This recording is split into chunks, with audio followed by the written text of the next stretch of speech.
focus a little bit more about China's land reform and household registration system. China has been experimenting with rural land trading schemes over the past 5 years. For example, the southwestern cities of Chongqing and Chengdu launched land trading schemes allowing farmers to sell and mortgage their land.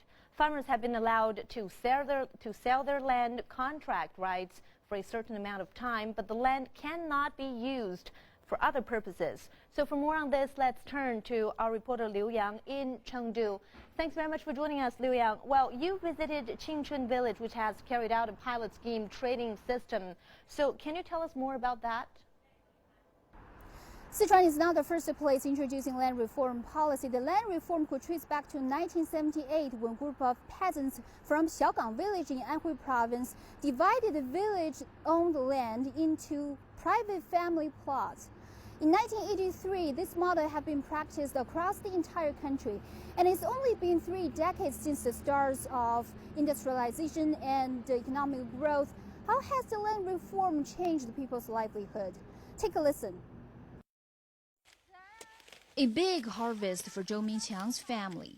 These organic vegetables will soon be on people's dinner tables. Zhou says his earnings have doubled since 2008. That was when the village introduced the land reform policies.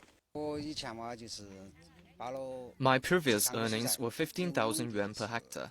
Other villagers have contracted their land to me, so my income per hectare has increased 5,000 yuan. The system allows farmers to lease their contracted land or transfer their land use rights. And for Zhou, higher income could lead to better housing and more opportunities for his children to get a good education. Last year, the per capita net income of farmers in this village rose 21% compared to 2010. In recent years, people's incomes have grown and their living conditions have improved. We have many ways to support villagers, such as technology and marketing.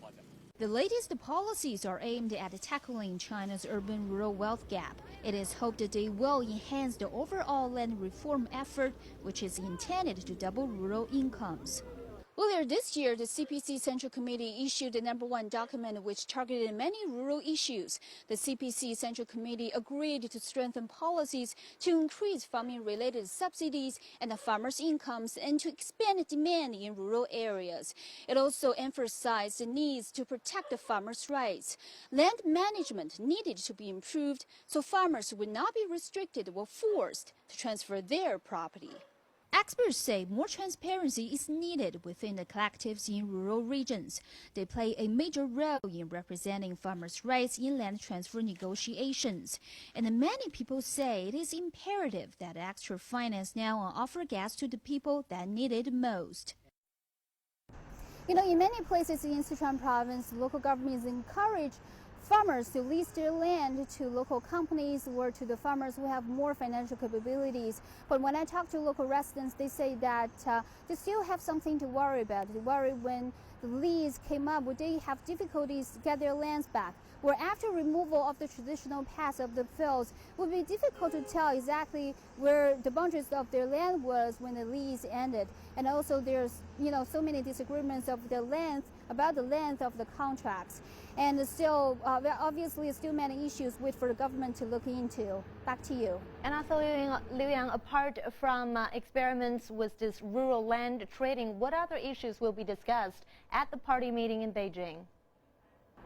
Land acquisition is another major topic will be discussed in the meeting. The things that the current law does allow farmers to lease their land, but they have no say in how to use it or manage it and strictly prohibited from selling it because in China the land is not privatized. However, the law does allow government to acquire farmers' land for public use. After paying a certain amount of compensation to farmers, the land will be transferred to local real estate developers.